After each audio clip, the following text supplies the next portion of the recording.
नमस्कार दोस्तों, ढोल में पोल चैनल में आप सब मित्रों का हार्दिक स्वागत करता हूं। दोस्तों, विभिन्न ऐतिहासिक पुस्तकों और तमाम धार्मिक ग्रंथों को पढ़ने से ये ज्ञात होता है कि हमारे देश में प्राचीन काल में आर्य जो है ठंडे मुल्कों से यहाँ आए थे, चरवाहे के रूप में आए थे। पशु ही उनका धन होता था और यहाँ आकर के उन्होंने देखा कि यहाँ जो है ये भारत भूमि बड़ी हरी भरी है। यहाँ कृषि भी होती थी, यहाँ के लोग कृषि करते थे और पशुओं का बहुत सम्मान करते थे, जैसे गाय का, बैल का। तो दोस्तों, क्योंकि उनसे कृषि होती थी, आर्य जो है चूँकि ठंडे मुल्क से यहाँ आए थे, तो उन्होंने देखा कि यहाँ जो है कृषि भी होती है। तो यहाँ जो है 4 वर्ण की व्यवस्था की उन्होंने, ब्राह्मण, क्षत्रिय, वैश्य, शूद्र। और यहाँ के जो शिल्पी थे, जो कृषक वर्ग था, उनको उन्होंने शूद्र वर्ण में धकेल दिया। और दोस्तों, खुद जो है चूँकि ठंडे मुल्क से आए थे, इसे मांसाहारी थे और वो जो है प्रचुर मात्रा में मांस खाते थे। और यहाँ के लोग जो है फिर विरोध करते थे, भारत के जो मूल निवासी थे, आदिवासी थे, वो उनका विरोध करते थे। किंतु उन्होंने जो है फिर क्योंकि उन्हें तो खाना ही खाना था, तो उन्होंने यज्ञ के नाम पर तमाम देवता गढ़े, जैसे इंद्र आदि, और वेद लिखे। उसी समय जो है वेद लिखे गए और वेदों में तमाम जो है इंद्र आदि की तमाम प्रार्थनाएँ लिखी गई। और भी देवता थे, जैसे पूषा है, वरुण है, और सूर्य है, चंद्र है, अग्नि देवता है। ये सब वैदिक देवता थे दोस्तों। वैदिक काल था, तो उन्होंने जो है फिर यज्ञों के माध्यम से पशु आहार जो है जारी रखा, मांसाहार जो है जारी रखा दोस्तों। और ये मैं नहीं कहता, ये सारे ग्रंथ कहते हैं, इतिहास कहते हैं, इसके साक्षात प्रमाण हैं दोस्तों। ऐसे ही प्रमाण सहित मैं आपके सामने आज ये गंभीर विषय कि किस तरह से यज्ञों में मांसाहार होता था, यज्ञों के माध्यम से वैदिक काल में। आइए देखते हैं दोस्तों कि ऋग्वेद में देवताओं को अर्पित करने के लिए बैल का मांस पकाने का उल्लेख बार बार मिलता है, विशेष रूप से इंद्र को अर्पित करने के लिए, जो सबसे महान वैदिक देवता था, जिसकी भुजाएं बलिष्ठ थीं, जो राक्षसों को मारता था, असुरों को मारता था। उनको राक्षस जो रक्षा करते थे सभी चीज़ की, जानवरों की रक्षा करते थे, क्योंकि उन्हें जानवरों से कृषि करनी होती थी, वो रक्षा करते थे। इसलिए उन्होंने जो है ब्राह्मणों ने, आर्यों ने, ऋषियों ने उनको जो है राक्षस कह दिया दोस्तों।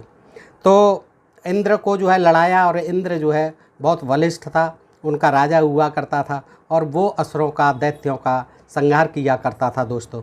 उसे सोमरस पिलाते थे, मदमस्त करते थे। सोमरस जो है नशीला पेय पदार्थ होता था। और देखिए, इसी तरह से आगे वर्णन मिलता है कि विशेष रूप से इंद्र को अर्पित करने के लिए बैल का मांस पकाने का उल्लेख ऋग्वेद में मिलता है। जो इंद्र जो है सबसे महान वैदिक देवता था, जिसकी भुजाएं बलिष्ठ थीं, जो विशाल काय और शत्रुओं के दुर्गों का विनाशक था। शत्रु यही होते थे, अनार्य लोग, आदिवासी लोग, मूल निवासी लोग, राक्षस कहा गया जिन्हें। एक स्थल पर इंद्र कहता है, वे मेरे लिए 15 और 20 बैल पकाते हैं। अन्य स्थलों पर उसके सांडों अग्नि में पकाए गए 1 या 100 या 300 भैंसों या 1000 भैंसों का मांस खाने का उल्लेख हुआ है। बाकायदा प्रमाण है दोस्तों। इसमें महत्व की दृष्टि से इंद्र के बाद अग्नि का स्थान आता है, जिसे ऋग्वेद में कोई 200 स्तोत्र संबंधित हैं अग्नि से। मिथकी या माता पिता, द्यौस और पृथ्वी से उत्पन्न अग्नि देवता का वर्णन कई रूपों में किया गया है, जिनमें से सबसे महत्वपूर्ण उसका वह रूप है जिसमें वह देवलोक तथा पृथ्वी के बीच मध्यस्थ की भूमिका निभाते हुए यज्ञ की बलि देवताओं तक पहुंचाता है और देवताओं को यज्ञ में लाता है। अब दोस्तों, आप कहेंगे कि इसका क्या प्रमाण है? तो दोस्तों, ये बहुत विद्वान हुए हैं, बहुत बड़े इतिहासकार हैं, प्रोफेसर DN झा। ये जो है इन्होंने अनेक पुस्तकें लिखी हैं, बहुत पुस्तकें लिखी हैं। प्राचीन Bharat study in early Indian economic history, Ram Janmabhoomi, Babri Masjid, a historian report to the nation, economy and society in early India, news and paradigms, holy cow, beef in Indian dietary traditions, जो myth of the holy cow के नाम से 2002, 2004, 2009 में छापी गई। Early India, rethinking Hindu identity लिखकर professor Jha ने एक इतिहासविद लेखक के रूप में प्रसिद्धि पाई है। तो दोस्तों, माननीय DN झा की शिक्षा दीक्षा प्रेसिडेंट कॉलेज कलकत्ता और पटना विश्वविद्यालय बिहार में हुई, जहां उन्होंने 1 दशक से ज़्यादा समय तक इतिहास विभाग में अध्यापन का कार्य किया। ये मैं आपको बता दे रहा हूँ दोस्तों इस लेखक के बारे में, DN झा साहब के बारे में। सन 1975 में उन्होंने दिल्ली यूनिवर्सिटी की ओर अपना रुख किया और जल्द ही यहाँ उन्हें प्रोफेसर बनने का गौरव प्राप्त हुआ तथा अपनी समर्पित सेवा के बाद यहीं से वे सेवानिवृत्त हुए। वे 1984-85 में इतिहास विभाग के एक UGC राष्ट्रीय लेक्चरर तथा 1991-92 में Indian institute of advance study Shimla के सम्मानित शोधकर्मी रहे। 1986 से 1989 तक वे भारतीय इतिहास कांग्रेस के सचिव रहे, जहां उन्हें प्रतिष्ठित HK बरपुजारी सम्मान से सम्मानित किया गया तथा बाद में उन्हें 2005-2006 में उसी संस्थान के जनरल प्रेसिडेंट के रूप में चुना गया। कई अन्य अकादमियों के साथ भी उनकी सहभागिता रही, जैसे 1987 में वे आंध्र प्रदेश इतिहास कांग्रेस के सेक्शनल प्रेसिडेंट तथा 1999 में पंजाब हिस्ट्री कॉन्फ्रेंस के जनरल प्रेसिडेंट चुने गए। दोस्तों बहुत बड़े विद्वान रहे, इतिहासकार रहे हैं। सम्यक प्रकाशन से ये जो है पुस्तक बहुत अच्छी है। पवित्र गाय का मिथक, गाय के बारे में भी इसमें बड़े अच्छे लेख हैं। आप कमेंट करके बताएंगे तो मैं आपके समक्ष रखूँगा दोस्तों वीडियो के माध्यम से।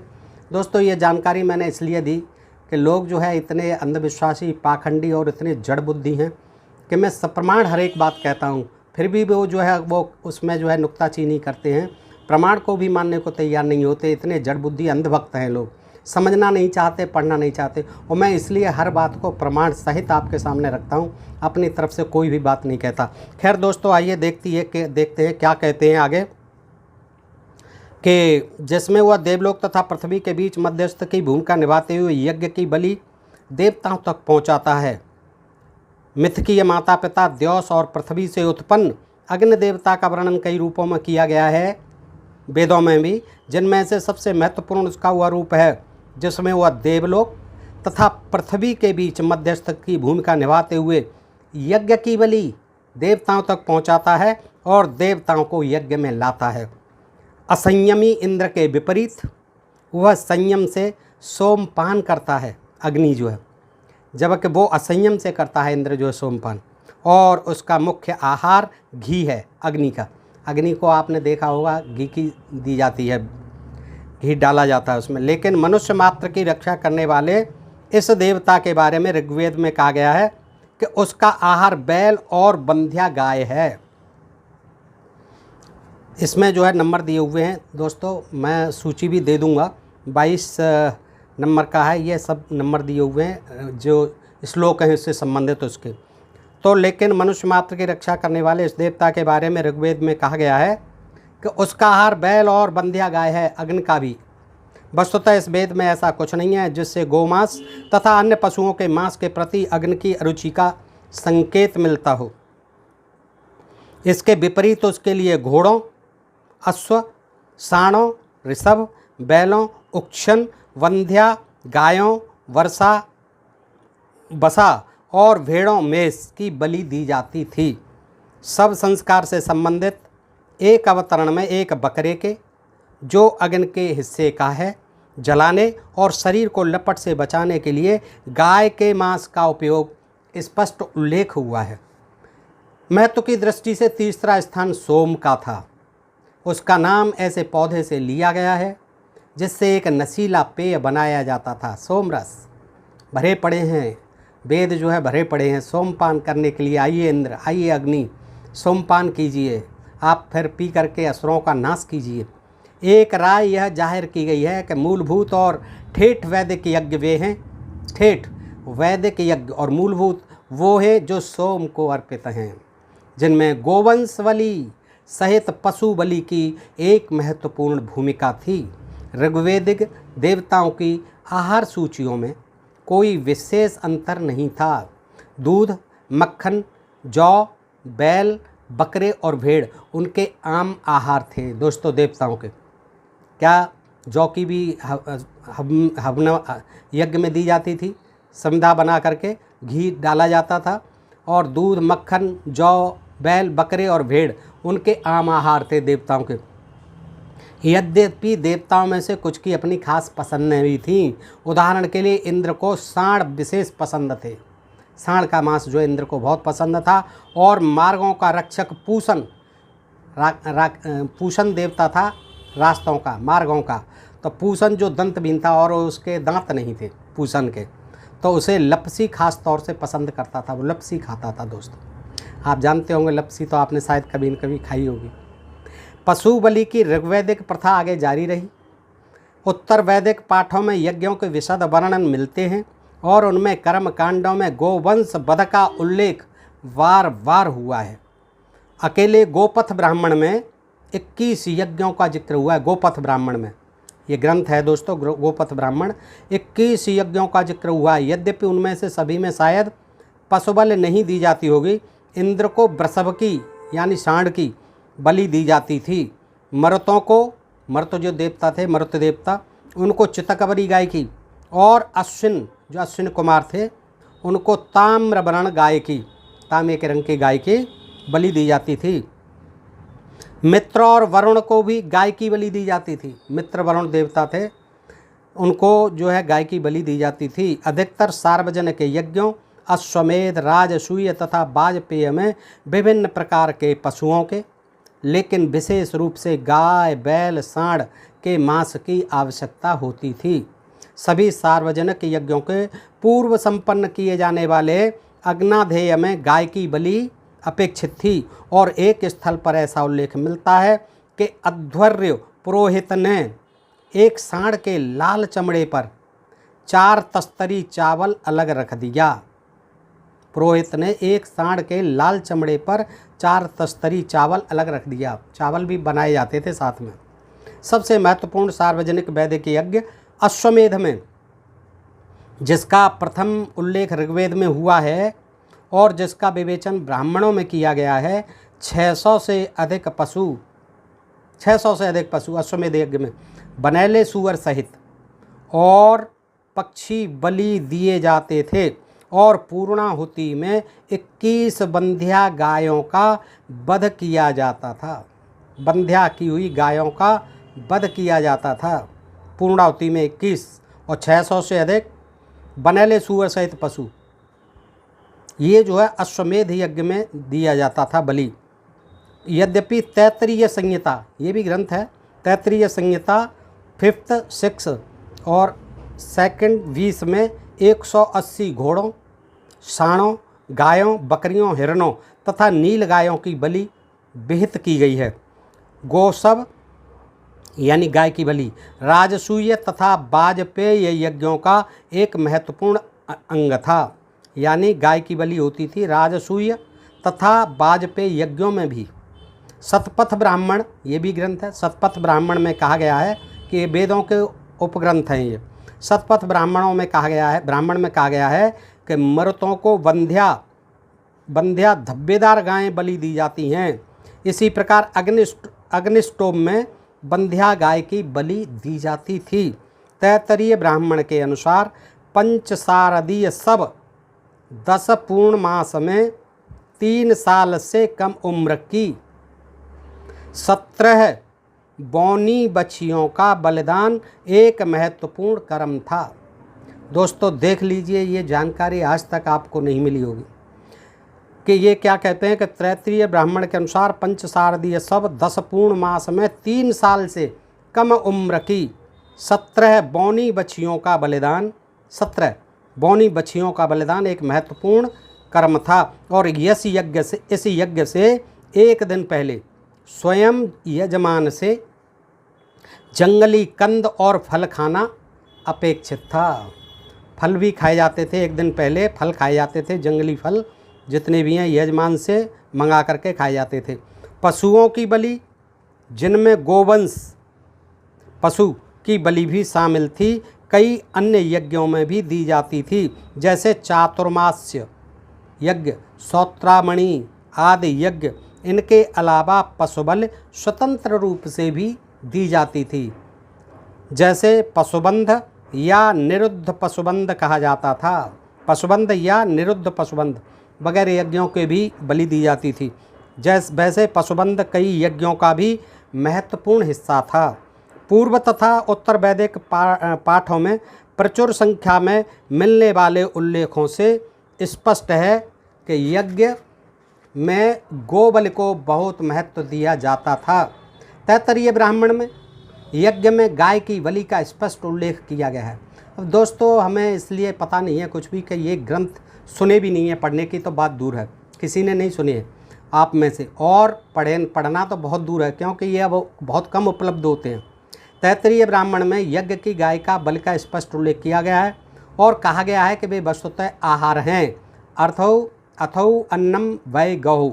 इसके साथ ही 100 साणों की बलि देने के लिए अगस्त ऋषि की प्रशंसा की गई है। 100 गायों की बलि देने के 100 साणों की बलि देने के लिए अगस्त की प्रशंसा की गई है तैत्तिरीय ब्राह्मण में।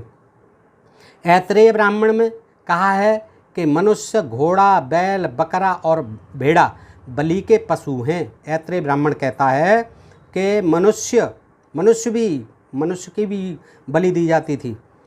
घोड़ा, बैल, बकरा और भेड़ा बलि के पशु हैं। और किमपुरुष, नपुंसक पुरुष, गौर, मृग, गवय, ऊंट और सरभ, युवा हाथी बलि के लिए नहीं होते। ऐत्रेय ब्राह्मण ये भी कहता है कि जो नपुंसक लिंग होते हैं मनुष्य जो है, हिजड़े होते हैं, और गौर, मृग और गवय, ऊंट और सरभ यानी युवा हाथी बलि के लिए नहीं होते, इनकी बलि नहीं दी जानी चाहिए और उनका मांस नहीं खाना चाहिए। परंतु यह बात बहुत संदिग्ध है कि वास्तविक जीवन में ऐसे निषेध कारगर होते होंगे, क्योंकि वेदों में जिन 250 पशुओं का उल्लेख हुआ है उनमें से 50 को बलि के लिए और इसलिए आहार के लिए उपयुक्त माना जाता था। इस संदर्भ में इस बात को ध्यान रखना आवश्यक है कि वैदिक आर्यों के मुख्य रूप से यायावर पशुचारक समाज में, वैदिक आर्यों के मुख्य रूप से यायावर घुमक्कड़ पशुचारक, पशु चराने वाले समाज में शिकार से प्राप्त भोजन स्वाभाविक था, क्योंकि ठंडे मुल्क से आए हुए थे, चरवाहे थे और उनके पास जो है प्रचुर मात्रा में पशु रहते थे। खाना जो है स्वाभाविक था, अन्न इतना होता नहीं था, क्योंकि वो एक जगह ठहरते ही नहीं थे। अन्न कहाँ से पैदा करें, उन्होंने यहाँ आकर के ठहराव किया, फिर यहाँ भी यज्ञ किए दोस्तों।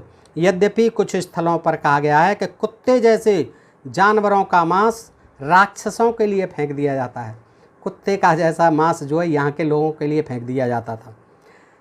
हालांकि में उसको भी खाने के जो है वर्णन मिलते हैं। विश्वामित्र के लिए कहा गया, चंडाल के यहाँ मांस खाया था कुत्ते का। तो दोस्तों तैत्तिरीय संहिता के एक अवतरण से स्पष्ट है कि बलि चढ़ाए गए मनुष्य, तैत्तिरीय संहिता के एक अवतरण से स्पष्ट है कि बलि चढ़ाए गए पशु मनुष्य के खाने के लिए होते थे। बलि चढ़ाए गए पशु मनुष्य के खाने के लिए होते थे।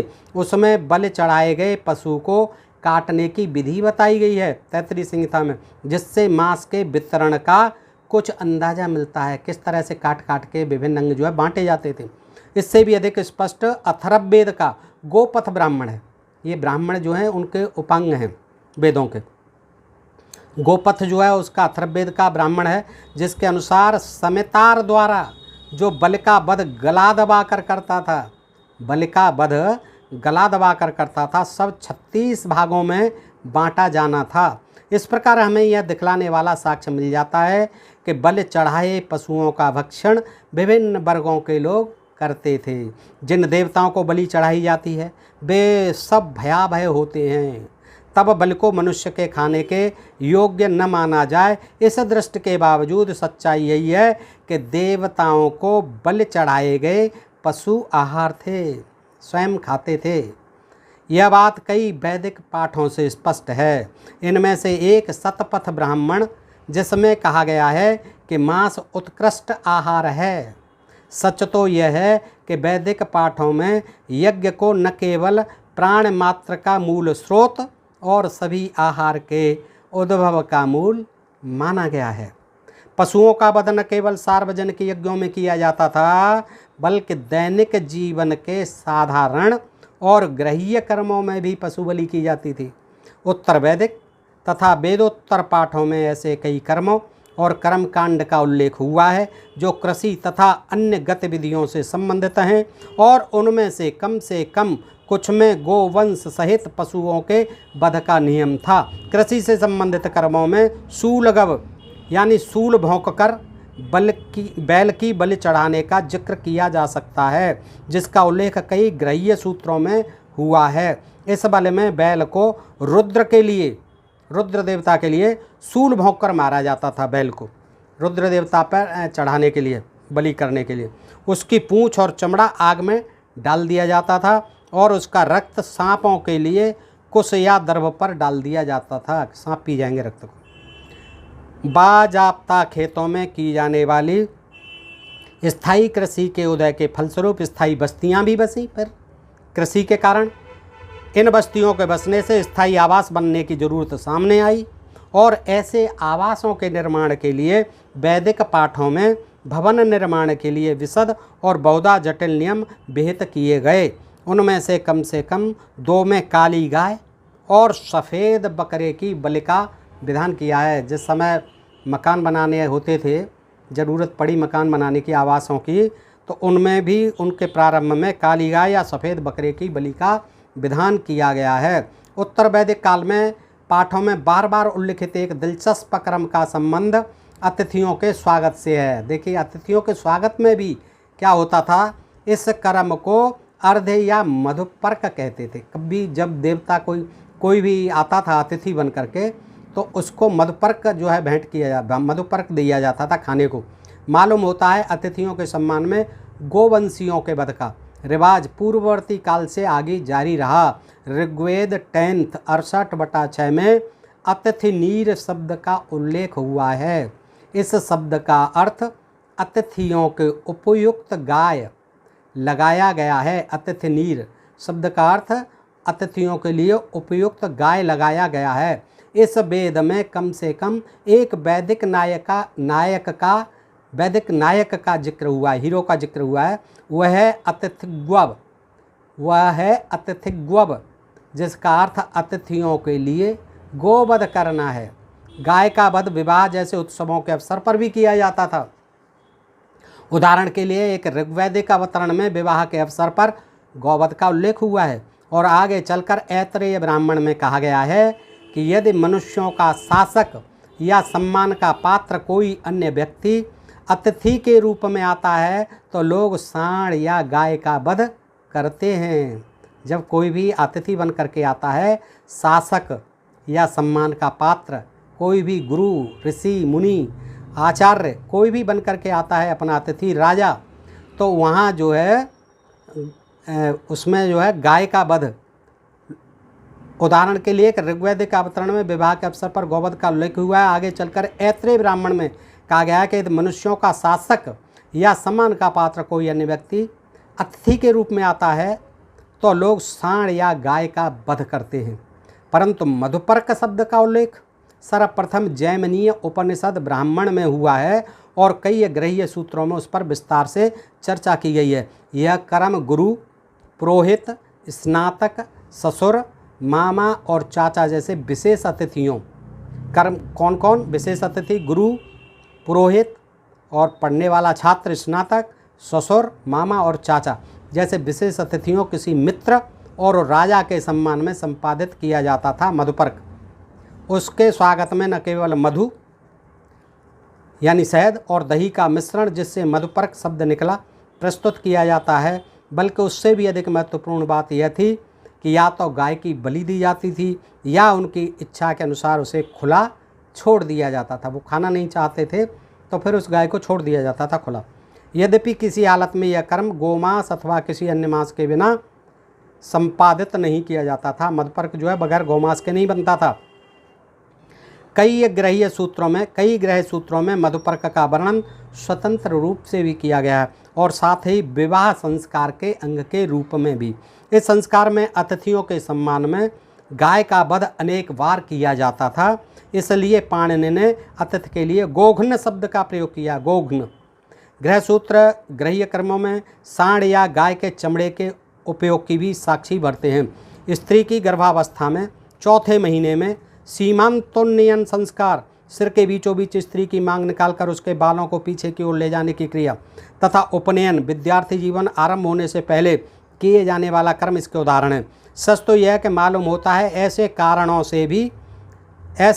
से भी गोवध किया जाता था। उपनयन संस्कार में जो जनेऊ धारण कराया जाता है और गर्भावस्था के चौथे महीने में सीमांतोन्नयन संस्कार में गोवध किया जाता था।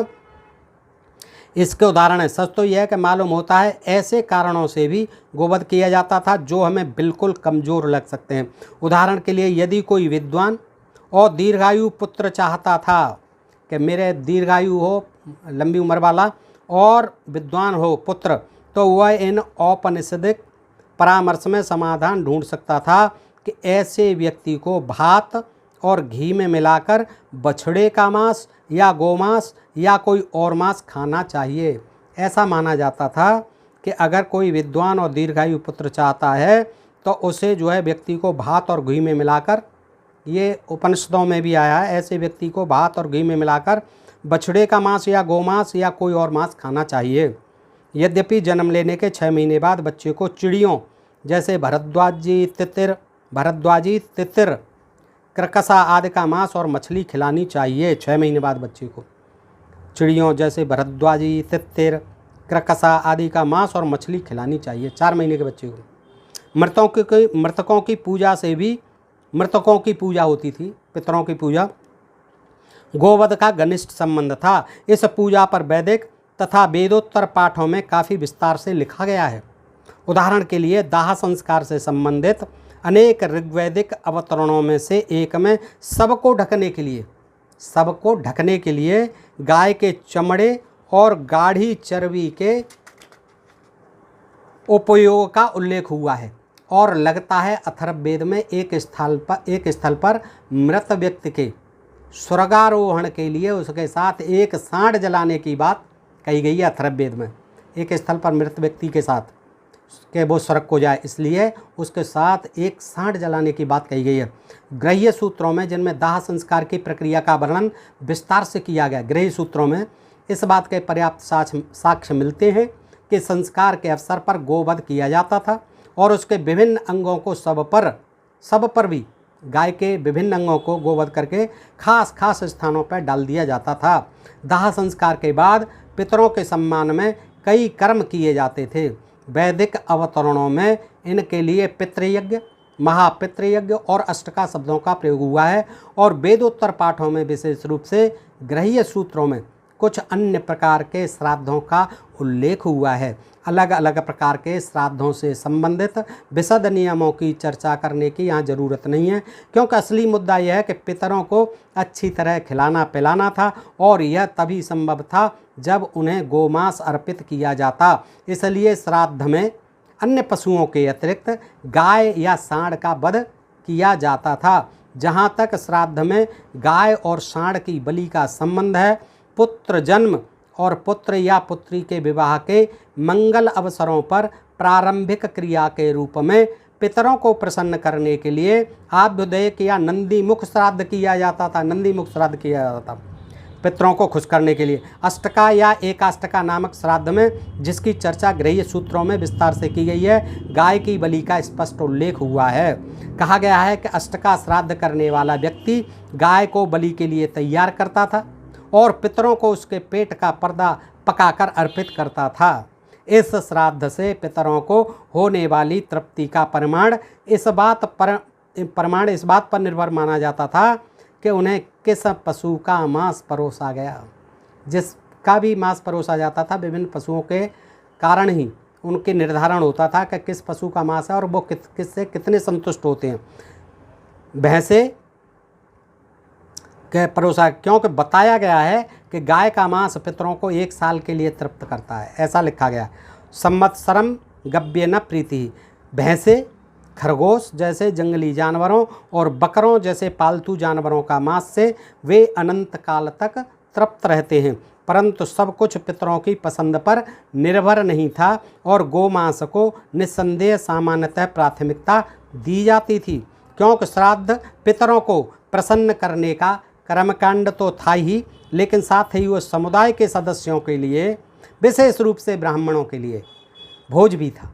देखिए, पितरों के लिए तो प्रसन्न करने के लिए था ही गोमांस आदि, लेकिन वो जो समुदाय के लोग थे, अपने समुदाय के लोग, और ब्राह्मणों के भोज के लिए भी होता था और ब्राह्मणों को गोमांस खास पसंद था।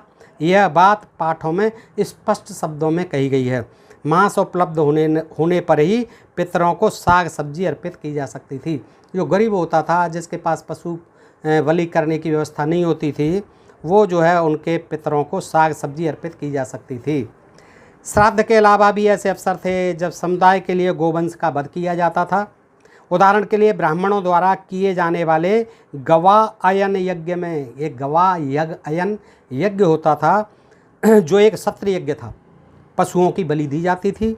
उसकी परिणति एक अपव्ययी आनंदोत्सव के रूप में हुई। आनंदोत्सव था जिसे महाव्रत कहते थे और जिसमें मित्रा, वरुण तथा अन्य देवताओं को 3 बंध्या गायें बलि चढ़ाई जाती थीं।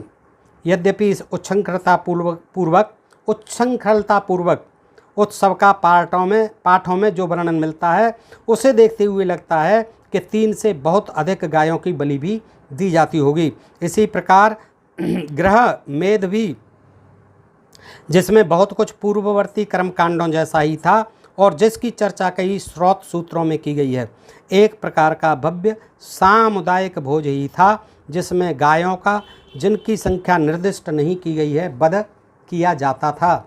और यह वध कर्मकांडी तरीके से नहीं बल्कि भौड़े और अशुद्ध ढंग से किया जाता था। तो प्रचुर पाठगत उल्लेखों को देखते हुए इस बात में कोई संदेह नहीं रह जाता है कि भारतीय उपमहाद्वीप के पश्चिमोत्तर हिस्से में निवास करने वाले प्रारंभिक आर्य और गंगा घाटी में रहने वाले उनके उत्तराधिकारी पशुवध किया करते थे।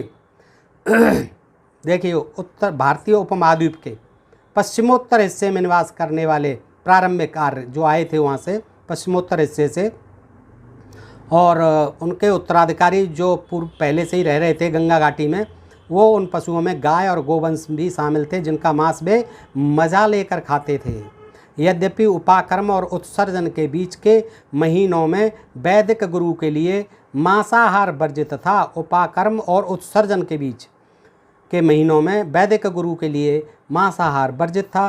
तथापि एक धर्मशास्त्रीय पाठ के अनुसार गाय और सांड पवित्र थे और इसलिए उनका मांस खाया जा सकता था। इसलिए यह कोई आश्चर्य की बात नहीं है कि गोमांस मिथिला के बहुआदृत ऋषि याज्ञवल्क्य को बहुत प्रिय था। ये याज्ञवल्क्य ऋषि जो है बहुत विद्वान हुए हैं दोस्तों। याज्ञवल्क्य स्मृति भी लिखी है इन्होंने और कई ग्रंथ लिखे हैं। तो ये जो है कहते हैं इनके लिए आश्चर्य की बात नहीं है कि मिथिला के थे ये, कि मिथिला के बहुआदृत ऋषि याज्ञवल्क्य को बहुत प्रिय था गोमांस, जिन्होंने हठपूर्वक कहा कि जब तक गायों और बैलों का मांस नरम रहेगा तब तक मैं उसे खाता रहूँगा, याज्ञवल्क्य ऋषि ने कहा। लेकिन इससे यह भी ध्वनित हो सकता है कि उनका काल आते आते गोमांस भक्षण के खिलाफ लोकमत बनने लगा था।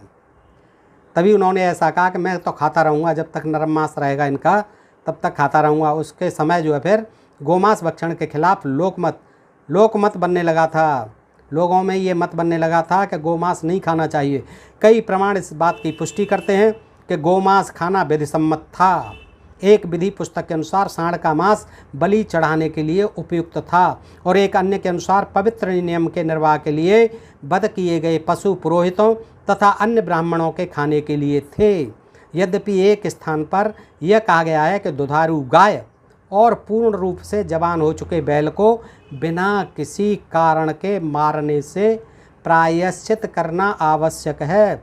इसके आधार पर यह दलील पेश की गई है कि केवल बलि चढ़ाया गया या पवित्र किया हुआ गोमांस और अन्य मांस खाने की अनुमति थी। लेकिन यह बात संदिग्ध लगती है। ऋग्वेद में शासन शब्द आया है जिसका अर्थ वध करना या मारना है और साथ ही इसका मतलब बूचड़ खाना भी लगाया गया है। अगर बूचड़ खाना वाला अर्थ संभव हो तो उससे यह ध्वनित होगा कि दुधारू गाय सहित अन्य पशुओं का अपवित्रीकृत मांस भी खाया जाता था। यह संभव दिखता है क्योंकि वैदिक पाठों और धर्मशास्त्रों में पक्षियों, मछली और अन्य जल जीवों के अतिरिक्त ऐसे पशुओं और जंगली जानवरों की काफ़ी लंबी सूची मिलती है जिनका मांस खाया जा सकता था। और ऐसे जानवरों में गैंडा, सूकर यानी जंगली सूअर, बराह, सूअर, सांड और सरब हाथी भी शामिल हैं और इनके पवित्रीकरण का कोई उल्लेख नहीं किया गया है, यानी बगैर यज्ञ के भी ये खाए जाते थे।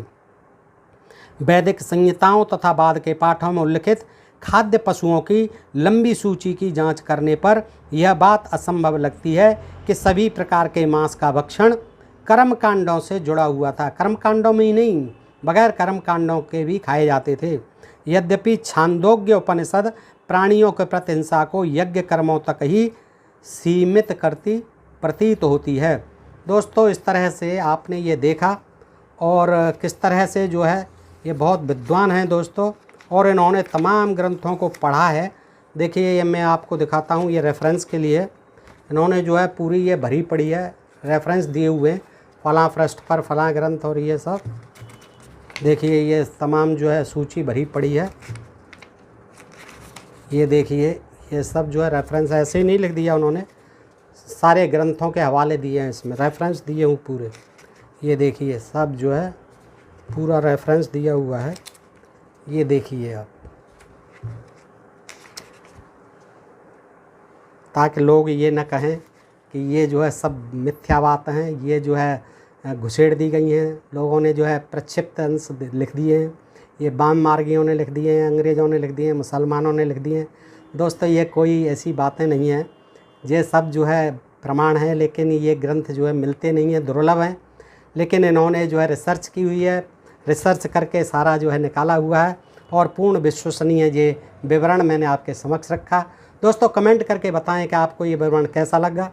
अगर अच्छा लगा हो तो फिर कमेंट करिए कि ऐसे ही विवरण जो है इस पुस्तक में से गाय के नाम पर भी जो मिथक है, पवित्र गाय के नाम पर, उस पर भी बड़े अच्छे वीडियो बन सकते हैं दोस्तों, आपकी जिज्ञासा के लिए।